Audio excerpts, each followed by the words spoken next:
Hello everyone, I'm back. Today I just want to talk about something interesting. Yeah, that. I've noticed the past couple of days there's a video of mine that I made 2 years ago that's like exploded. It's like gone off. I've got 8,400 views on it. And that is more than I've ever had on anything ever in my life on YouTube. That's probably more than all my other videos put together. I mean, I know it's not a lot, compared to famous YouTubers and people like that. It's like 8,400 is nothing. It's like a drop in the bucket. Well, not for me. And the video is about holdouts. It's called Famous Holdouts Through History, I believe.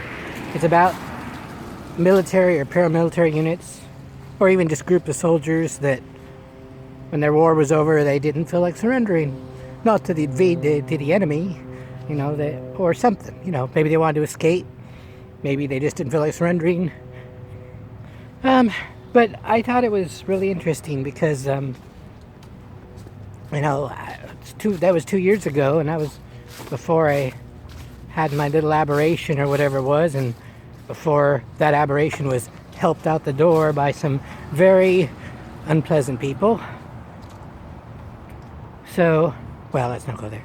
But anyway, I feel kind of bad, it's like, because the comments on it, and people have been enjoying it, and of course, there's people in there talking about, oh, I must have said hurricane when in the Pacific or wherever it is, or South Equator, it's called a typhoon.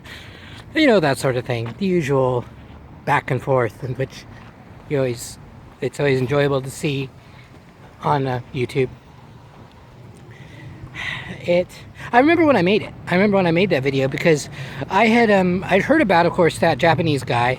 I can't remember his name right now, but he didn't surrender on Guam until 1974. And there was another one in the Philippines too.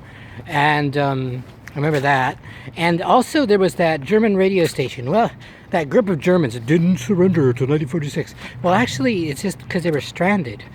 They were in Svalbard in a weather station north of the Arctic Circle, and just like nobody could get up there and go apprehend them. So, it wasn't so much they were holding out as that no one could go up there and get them until winter was over. Good thing they had plenty of food, which they did. It a lot of cans of food. But anyway, so that gave me that idea to make that video. I remember that distinctly back in those days, in the before times. I wanted to find out, I thought to myself, well, gee, I wonder if there was any other weird things like that. And there were. Man, I just had his name in my head. The German guy in East Africa who kept running around during World War I. Anyway, I'm kind of sad. Is that the screen or is there something on me? Sorry about that. I'm kind of sad I can't make any more like that, but of course, my life situation is quite impossible.